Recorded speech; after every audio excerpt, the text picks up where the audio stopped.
নমস্কার।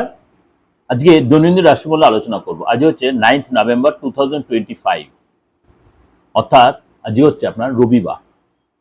সারাটা দিন কেমন যাবে চলুন তাই জেনে নিই আপনার রাশি কি বলছে। তার আগে বলি, অবশ্যই আপনাদের যদি আমার এই প্রোগ্রাম বিন্দুমাত্র উপকারে লাগে অবশ্যই লাইক করবেন, শেয়ার করবেন, আর যোগাযোগ করতে আপনাদের নাম্বার রয়েছে, সেই নাম্বারে ফোন করে নেবেন। চলুন তাহলে জেনে নিই। কুম্ভ রাশি, আজকে আপনাকে অবশ্যই অনেক সতর্ক সংযত হয়ে চলতে হবে। মনে পুরনো যে ঝগড়া বা চিন্তা সেগুলো অবশ্যই মিটিয়ে নেওয়ার চেষ্টা বা মিটেও যাবে। কোনো কারণে আজকে আপনার ওভার থিঙ্কিং অ্যাভয়েড করুন। ওভার থিঙ্কিং একদম অ্যাভয়েড করবেন কুম্ভ রাশির লোকেরা। আজকে নতুন কোনো কাজের শুরু আপনি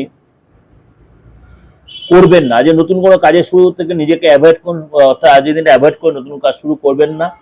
পরিবারের লোকেদের সাথে আজকে আপনার সময় দিন, শান্তি বজায় থাকবে। আর্থিক রিলেটেড ব্যাপারে ছোট ছোট ফয়সলা আপনাকে সাবধানে নিতে হবে এবং তাড়াহুড়া করবেন না। সন্ধ্যের সময় আপনার প্রিয়জনের সাথে দেখা হবে, সেখানে সময় কাটাবেন।